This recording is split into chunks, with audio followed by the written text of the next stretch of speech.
All right, guys, welcome to this brand new series I am calling Travel Video Talks. In this series, I'm going to be interviewing top travel vloggers, filmmakers, and creators and sharing their best knowledge with you.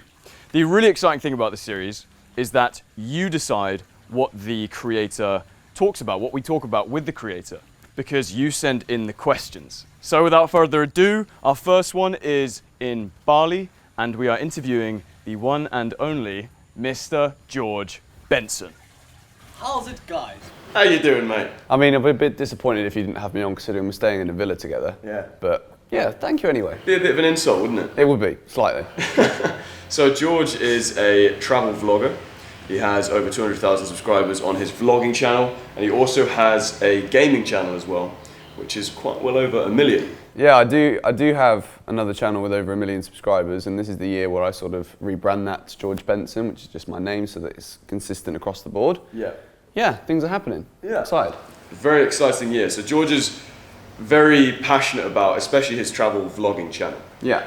And that's what we're going to be talking about today, because George puts out, he's probably even more impressive than these numbers, George puts out a video every single day. He makes a high quality, engaging, funny, consistent vlog every single day, which is pretty cool. So we're going to be going over these questions that you guys asked were actually absolutely awesome questions to ask George, because they are so focused in on important things that he has to say. So without a shadow of a doubt, without any further ado, let's get cracking.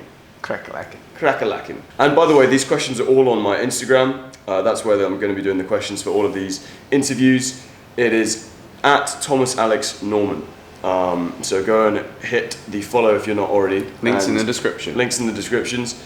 And Mr. George Benson is Mr. George Benson's Instagram. Oh, you're at it? Yeah. Why not? So the first question is from Tatinyat, Good name. and she said, Thomas Alex Norman, how do you and Mr. George Benson approach and pitch companies during your travels for a sponsorship and coverage if they didn't pitch you? Good question. I think that's a really, really interesting one, because so many people think that every time a YouTuber goes on a trip, it must be paid for, and they must be getting paid for it, and it must be a sponsored thing. You can't go on a trip and get paid to go and not disclose to the audience that it is paid.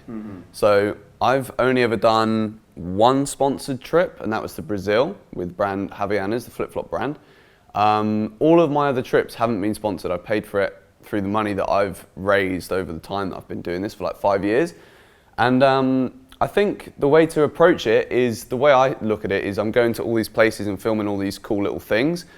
And I like to think that a lot of my series have been good content, and if these travel tourism brands were to go and look at content online already of people that have been to their location, I'd like to think they'd see mine and be considering me as a person to maybe spend some of their tourism budget to get me to come out again. That's sort of the way I've done it. I think you can only, same with any job in life, you can only really be as good as your portfolio, because people can't just guess whether you're going to be a fit for the brand or a sponsorship. Yeah. So that's the way I've sort of been doing it, and hopefully some people want me back in their country, you know? Right. Because of course, at the end of the day, as much as people frown upon sponsored content, I think it's important for viewers to know that without sponsored content, particularly for myself, I wouldn't be able to do what I do. So, yeah. So I guess what you're saying is that rather than going out specifically to pitch companies and reach out to companies and say, hey, we want to work with you, or I want to work with you, you're designing your content in a way that's going to attract the brands that you want to work with in the first place, right? Yeah, hang on, each one knows. I think that is one way of going about it. I think there's nothing wrong with sending an email and being like, look, I'm coming here and I'd love to do this, that and the other. Obviously this requires a bit of budget. Can we make this happen together? There's nothing wrong with that, and I think that's something I want to do a lot more of, because it allows you to actually do stuff that you wouldn't necessarily think off your own head when you send a phone call or a text message at the start of the day saying like, let's make this happen. Yeah.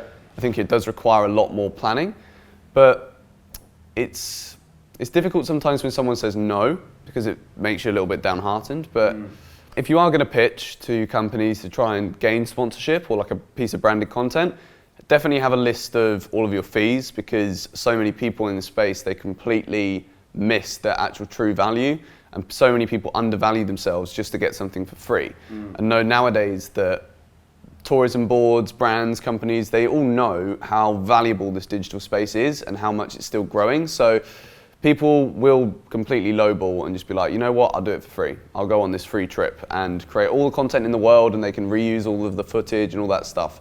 Know that everything has a value, and all these companies do know that, despite them maybe saying like, oh, we don't have very much money.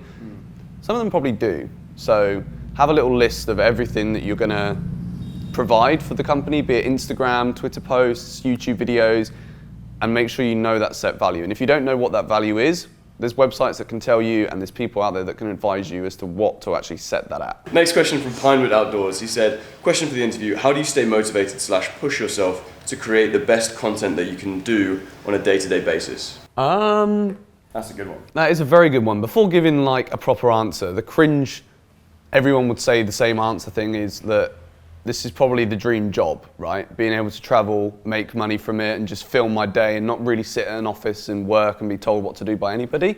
Obviously, I work for myself. Like, this is my brand, this is my business, so I sort of do my own thing.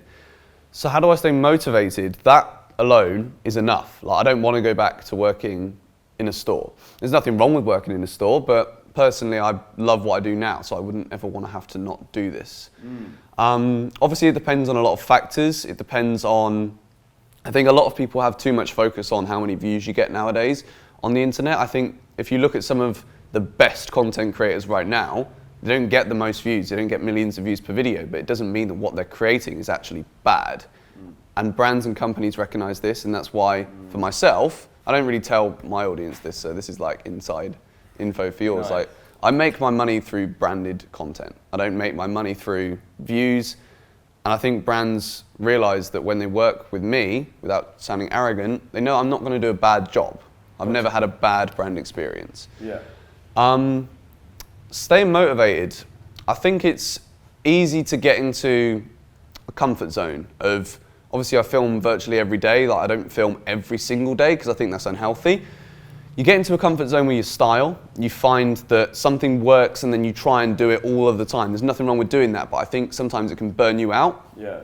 And in order to sort of stay focused, it's good to keep changing things up, to try and experiment with different things, because not only does it keep the content fresh, but it keeps your creative brain fresh, and that's super 100%. important. I'm sure you've found that yourself. Yeah, definitely. Yeah. For me, it's all about experimenting in different styles, and I get bored very quickly if me I too. start doing a specific style over and over again. For sure. I mean, if you look back at the way I got started in all of this was doing these kind of complete lifestyle travel videos the whole time, and really focusing on just getting the best kind of like lifestyle stuff the whole time. Everyone has to be having a great time the whole time, has to look sunny, it has to look perfect, has to contain all sorts of beautiful people, and it's just kind of like, that was great and it was fun. But then when I started doing it more and more, it's just kind of like, I want to try something else. Unattainable, yeah. Yeah, well, number one, it's unattainable. That's kind of a different thing for just that category, really. But again, it's just segueing to a different style. It's just like, you get bored of that, and then you're like, right, let's try this. Let's try vlogging, or let's try something more cinematic and arty. Yeah. You know, that's what. Yeah. I like to switch it up and keep my brain fresh. Yeah, I think that's a good thing about why we're here together as well, because we do have different styles. You are a filmmaker by trade, so the cinematic stuff is what comes straight to you. Whereas for me, I have to think about that a little bit more because I'm new to that sort of game. Whereas the vlogging, give me a camera there and I'm like on that. Yeah, like and very, like very few times. times it's 2 takes, you know? Yeah, and I see George bashing out like a video and like you've got like way less footage than me, you're just like done. And I'm like, fuck, I'm doing like 3 takes, I'm like trying to figure out where the different things are going, you know? I'm learning in that aspect as well. It's when it comes to blending like filmmaking and vlogging together, I think it's very easy just to get used to talking about what you see but not showing it. You know, like being able to hold the camera facing out, talking over that, getting the shot, making it look nice. That is a whole different ballgame with vlogging altogether, and I think now I'm trying to use those 2 styles together to create a piece. I think I'm getting better at it, for sure. I think that's where it gets exciting, man. Yeah. Is mixing that vlogging and cinematic stuff. For me anyway, that's what I love doing. Yeah, cool. All right, next question is from Mr. Ross Adams. I'd love to know about George's editing workflow and tips on getting an edit down quickly. Good one. I like that question. Editing for me is probably my strongest point. Like, I think time is such an underrated valued thing in what we do. Like, especially when you film virtually every day, you've only got 24 hours in the day to not only shoot something, to edit it, to upload it, and also to have some time where the camera's not like your main focus, which I think is such a big thing. That's a whole new topic altogether. Yeah. But for me, a typical edit, I do it in stages. I put everything in the timeline. If I've got different cameras, it's got a different color on the timeline. So I changed the GoPro to pink. I changed the Sony camera to blue. Well, that's what it is default anyway. Drone's purple, Canon's red, for example. That allows me to differentiate what obviously camera it is, which usually tells me what sort of shot it is. So for my Canon, obviously I vlog on a Sony. So most of the Sony footage is going to be like me talking to the camera, probably slow motion stuff. The GoPro is obviously going to be the more action-based stuff, so I try and sort of fit that into the piece. Doing a vlog in a chronological order is something that I'm trying to get away from, but at the same time, being able to line up all of those clips in sort of the time order that it was shot usually gives me an easier way to attack the edit. It takes a bit of time to do that, but it saves you so much time in the long run because you sort of know where all of the clips are going to piece in. I don't really watch everything through because I don't really see the value in that, because you can, particularly with audio, like if you've got a clip at the start, if you've got a segment of a clip at the start which doesn't have any audio and then you start talking, chances are you're probably not going to need that clip at the start. Yeah. So I just chop that away, learn the little shortcuts in Premiere Pro. I think that's huge because it saves you doing the click and the flick and all that stuff. Yeah, my editing workflow is fast, but when you've made over 1,000 videos, it's sort of second nature, and you can almost not really do it with your eyes closed, but do you know what I mean? Like, you can sort of just know. Sometimes it's deeper, but... Yeah. Yeah, cool. So it's about getting all of the footage onto the timeline so you can see it. Yep. And it's about labeling that footage with different categories and different cameras. Yeah. So you know what you're working with. Yeah. And then for you, is it going, when you go through that footage, what does it look like when you're starting that edit? Do you go through the whole thing and just edit it as you go and then it's done? Or do you kind of give it multiple watches? What's the situation? I think, again, time comes into this hugely. Sometimes, particularly when I'm not traveling, it's a massive rush to get a video uploaded. So there'll be times where I've made mistakes with an edit, like if you whack a frame blend on a time lapse and then all of a sudden the export settings don't quite match up with that and you've got flickering time lapses. It's the most annoying thing ever because you shot something so beautiful and you just ruined it. So I often forget to watch it back, which is a cardinal sin of editing. But at the same time, I don't watch things through pointlessly. Like, if it works, it probably works. And time needs to be on your side, right? So you don't need to keep watching it through. Yeah. If you edit, the way I do it is I edit everything towards the final cut straight away. Right. So I don't play around with, oh, that could be nice, that could be nice. Yeah. I just try and hit it straight away. Yeah. I think if you're doing a bigger project, which is obviously something that may have required more than one producer and presenter, maybe it is best to work out the best bits, go through it time and time again, just so that it's a finished, polished piece. Yeah. But I think with a vlog, the more time you spend trying to make it polished is the less time it takes to make a vlog. Wow. So that's cool, man. So I mean, it's different to the way I do it, but the way that you're doing it now for an efficient daily vlog is getting all the footage in the timeline and going at it from, you're going to go through it once, and by the end of that, you want to have a pretty much a finished cut. Yeah. By the end of the time you go through all the footage the first time. Yeah. Doesn't mean I'm not going to go through it the second time. Exactly. But having that in your head that you want to go through once and pretty much have it done will save you so much time. Yeah. For me anyway. I mean, people get annoyed when I say I do daily vlogs because I miss a few days, but that's just life, right? Like, people have got to realize that. But every day, as much as I love editing, I want to try and spend less time doing it because it gives me more time to shoot. Right. Yeah. Sweet. I like this interview, mate. Can I just say how beautiful of a day it is today? It is gorgeous. First time we've seen the sun in Bali. First time you've seen the sun in Bali. Yeah, it literally is. Rainy season, eh? Krishna Sak says, I'd love to know what are the non-negotiables for gear while traveling. Okay, I'm gonna do it from a perspective of, if you want to make a travel video, what's the minimum that you can take? Right. A point and shoot with an SD card in and a laptop, straight up. Agreed. Because you can make anything with any camera, because as long as you've got an idea in your head on how you want it to look, who's to say you need to use a DSLR to shoot a good video? Exactly. Like, iPhones are great. Even if you just want to take an iPhone, that could be all you need. I think if there was any tips I would give for stuff to actually buy in order to make it better, point and shoot, portable charger, so something you can just plug USB into, and spare batteries, because the amount of times I've been doing something and I've had one, like drones, for example, like not necessary. If you have one, get spare batteries because they drain fast. Right. And the amount of times where you get a shot and you play around a little bit and then you realise at the end of the day it's a beautiful sunset, you want to get a drone shot, oh, look, I've got one battery. Yeah. Great. Yeah. So the more batteries you can have, the more life you can give your cameras, means the more you shoot. That's just, for me, that's the biggest thing. Yeah, and I think it's important to note that when you started out doing these daily vlogs, that was literally what you used. It was a point and shoot. All I used, point and shoot. All George used to build his audience for until, I don't know how many subscribers you did that until, but it was basically a big number until you started thinking, right, okay, now I've got this audience, now I've got this thing, let's invest more into gear. Yeah. It wasn't like you were thinking, right, I'm going to start a YouTube channel, let's get $5 grand and buy all this gear. Yeah. Which is kind of a mistake that people don't go to that extreme, but they they let it paralyze them. Oh, I need all of this gear that all these professional guys have to be able to even get started. Yeah. And I would literally recommend starting on your iPhone to see if you even enjoy it. Oh, for sure. You know? The amount of people that say, like, I want to do YouTube as a hobby. Like, playing football down the park is a hobby. You don't have to spend a couple grand to go and do that. Yeah. And that's fun. So think of it as slow investment. If you want to make a living on YouTube, you can just do it with your iPhone. And then you start to see a bit of growth. Maybe think about how if you start making a bit of money on AdSense, maybe you can save that and upgrade that camera. Exactly. But don't rush in thinking that it's guaranteed that you're going to succeed. Is a really horrible word, but I'm going to use that as like a, if your goal is to do this as a full-time venture, you don't need to spend thousands of pounds. Right. I think that's really big to know. And I often don't really know how to approach that in my videos when I'm buying new gear.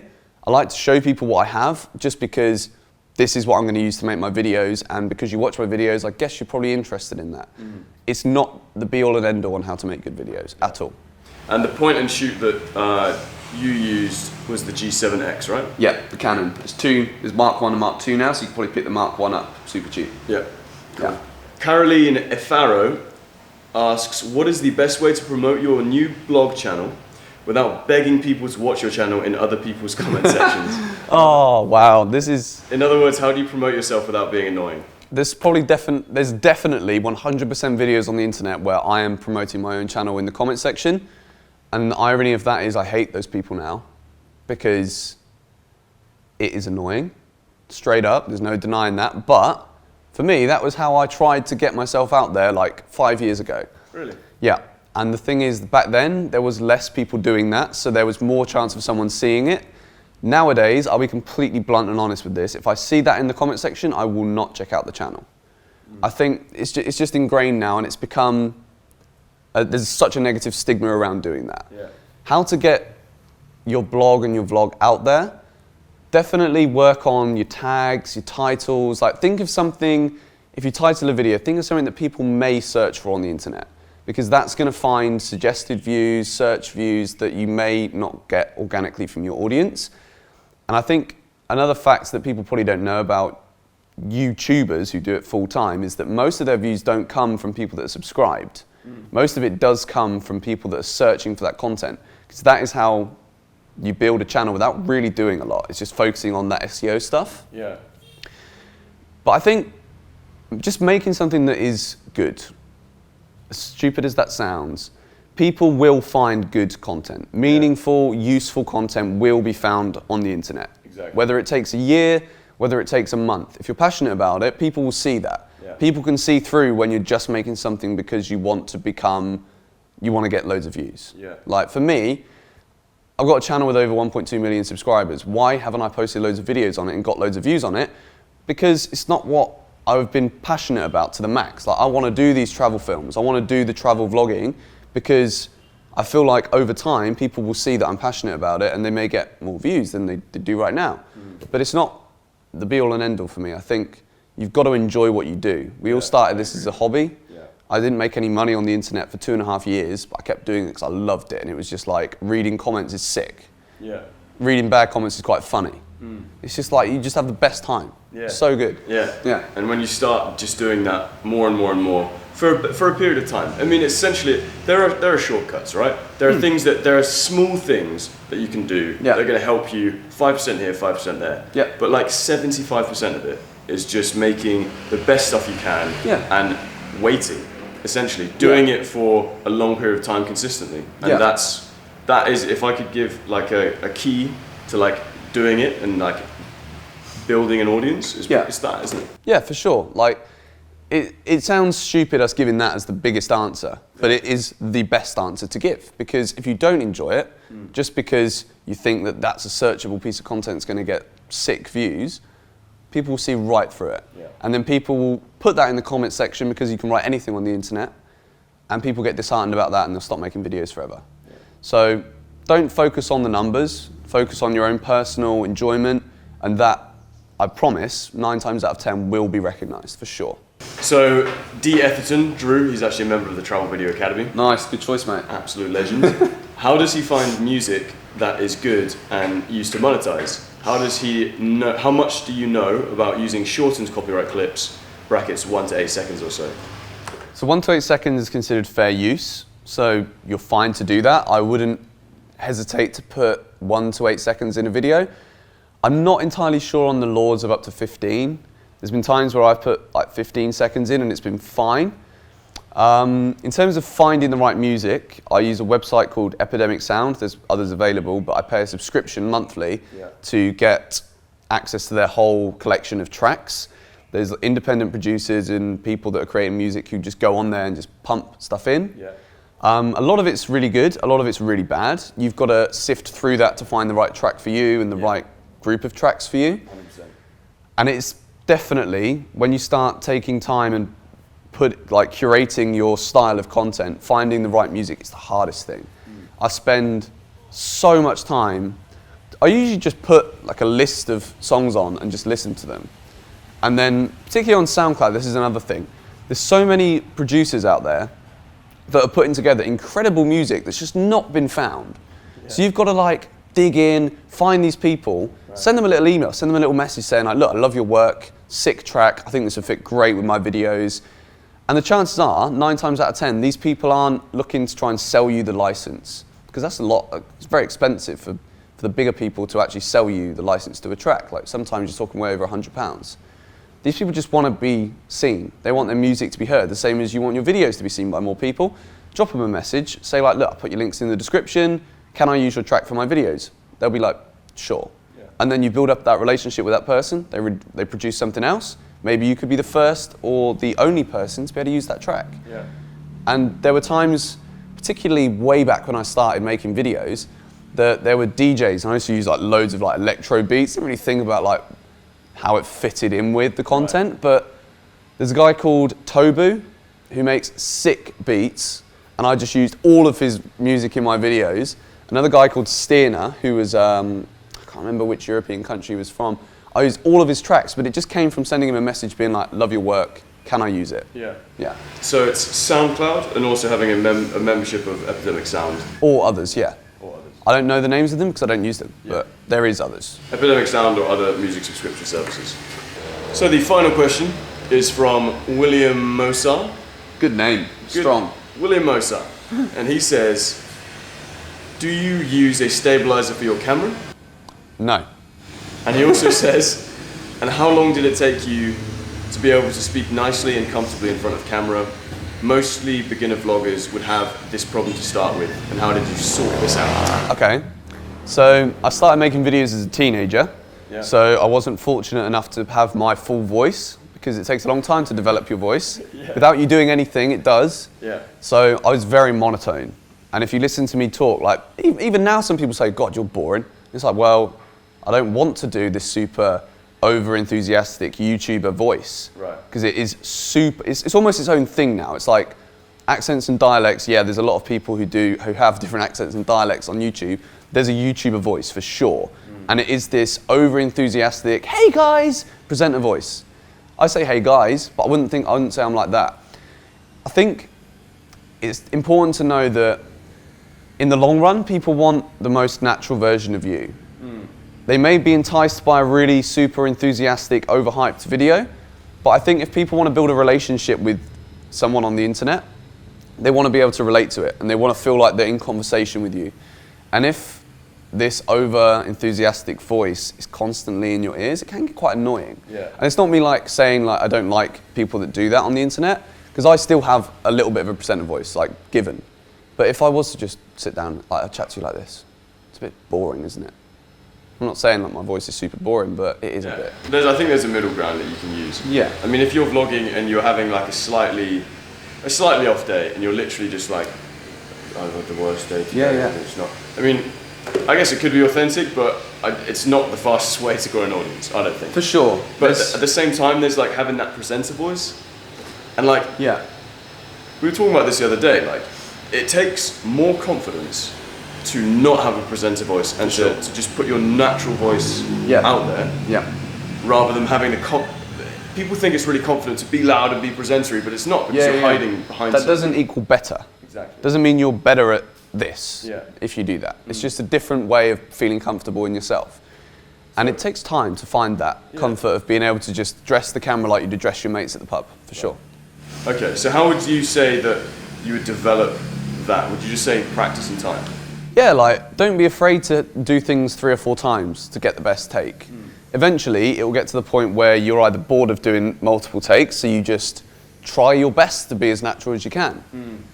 So, I think it's the middle ground between being entertaining and not forcing it is a huge middle ground to be able to find. Yeah. And there's no easy answer to that, because it's all individual and it all depends on you. You know, if you want to make videos and be interesting, but not be this overhyped, enthusiastic YouTuber, practice does make perfect. And that's such a bad way to end this, but I think that's the best way to end it, mate. Like, yeah, if you watch back my first ever videos on YouTube, I literally sound like this. Yeah. And it's very boring, and it's not the way I talk. But I was scared. Like, I had a bit of I was just scared, but I still wanted to do it. And then it develops over time, and you learn to just be yourself. Yeah. Yeah. So don't be worried if, when you're starting out with your first few videos, you are just completely, you're not there, you're not where you want to be. Just keep going, keep practicing, and you will get there eventually in your presentation style, your filmmaking ability. Everything will line up if you just keep on practicing and going towards something that is authentic to yourself. Yeah, 100%. Best way to end that. I like that, mate. Nice having you, mates. Good to be here. Again, check out George's links, they're all in the description. Thank you. Check out both of his channels if you're interested in anything he's been talking about. Again, it's Mr. George Benson on Instagram. I'm Thomas Alex Norman on Instagram. If you want to, there will be another one of these interviews at some point in the coming weeks or months. So all the questions I'll announce it on Instagram, and you'll be able to ask me the questions there. Perfect. Right, guys. Have a great day. Keep filming. Bye-bye. All right, let's go get breakfast.